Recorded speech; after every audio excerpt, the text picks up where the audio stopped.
माँ की ममता एक भावुक कहानी। एक छोटे से कस्बे में समीर नाम का लड़का रहता था। बचपन में ही पिता की मृत्यु हो जाने के कारण परिवार की आर्थिक स्थिति बड़ी दयनीय थी। समीर की माँ कुछ पढ़ी लिखी ज़रूर थी, लेकिन उतने में नौकरी मिल पाना बड़ा मुश्किल था। सो घर घर बर्तन मांज कर सिलाई बुनाई का काम करके किसी तरह अपने बच्चे को पढ़ा लिखा रही थी।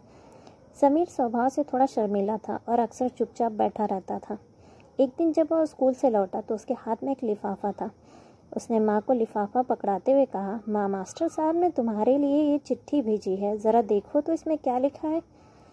माँ ने मन ही मन चिट्ठी पढ़ी और मुस्कुरा कर बोली, बेटा, इसमें लिखा है कि आपका बेटा काफ़ी होशियार है।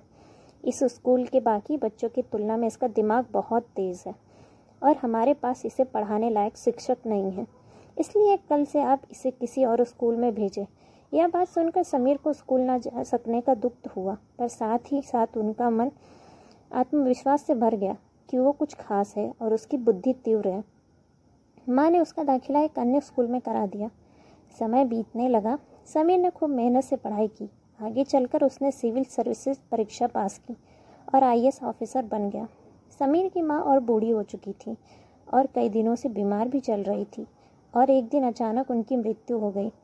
समीर के लिए बहुत ही बड़ा घातक था। वह बिलक बिलक कर रो पड़ा। उसे समझ नहीं आ रहा था कि अब अपनी माँ के बिना कैसे जिएगा। रोते रोते उसने अपनी माँ की पुरानी अलमारी खोली और हाथ में उनकी माला, चश्मा और अन्य वस्तुएं लेकर चूमने लगा। उस अलमारी में समीर के पुराने खिलौने और बचपन के कपड़े तक संभाल के रखे हुए थे। समीर एक एक करके सारी चीज़ें निकालने लगा और तभी उसकी नज़र एक पुरानी चिट्ठी पे पड़ी। दरअसल वे वही चिट्ठी थी जो मास्टर साहब ने उसे 18 साल पहले दी थी। नम आँखों से समीर उसे पढ़ने लगा। आदरणीय अभिभावक, आपको बताते हुए अफसोस हो रहा है कि आपका बेटा समीर पढ़ाई में बेहद कमज़ोर है और खेल कूद में भी भाग नहीं लेता है। जान पड़ता है कि उम्र के हिसाब से समीर की बुद्धि विकसित नहीं हो पाई है, अतः हम इसे अपने विद्यालय में पढ़ाने में असमर्थ हैं। आपसे निवेदन है कि समीर का दाखिला किसी मंदबुद्धि विद्यालय में कराएं अथवा खुद घर पर रख कर इसे पढ़ाएं। सादर, प्रिंसिपल। समीर जानता था कि भले अब उसकी माँ इस दुनिया में नहीं है, पर जहाँ भी रहे उनकी ममता, उनका आशीर्वाद सदा उस पर बना रहे। भगवान सभी जगह नहीं हो सकते, इसलिए उन्हें माँ बनाई।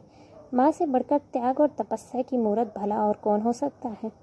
हम पढ़ लिख लें, बड़े होकर कुछ बन जाएं, इसके लिए वे चुपचाप ना जाने कितनी कुर्बानियाँ देती हैं।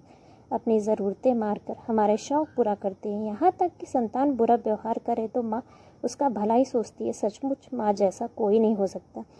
अगर आपको ये कहानी पसंद आई है तो चैनल को लाइक, शेयर एंड